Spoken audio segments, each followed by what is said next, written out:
నమస్కారం సుప్రభాత కంఠారావానికి స్వాగతం ముందుగా ప్రధానాంశాలు అర్హులైన ప్రతి ఒక్కరికి రేషన్ కార్డులు జారీ చేస్తామన్న సర్కార్ ప్రస్తుత జాబితాలో లేకున్నా మళ్లీ దరఖాస్తు చేసుకోవచ్చని వెల్లడి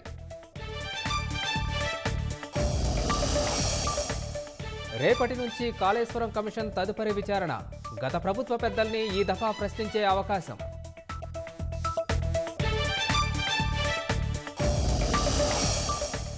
ఫార్ములా ఈ కేసులో ఏస్ నెక్స్ట్ జెన్ డైరెక్టర్పై ఏసీబీ ప్రశ్నల వర్షం అనుభవం లేకున్నా ఎందుకు ఒప్పందం చేసుకున్నారని ఆరా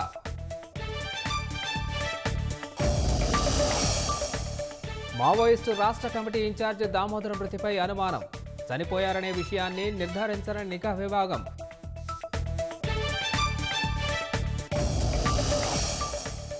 ఉద్యోగ భవిష్య నిధి సంస్థ ఈపీఎఫ్ఓ కీలక నిర్ణయం వ్యక్తిగత వివరాలు సొంతంగా సవరించుకునేందుకు అవకాశం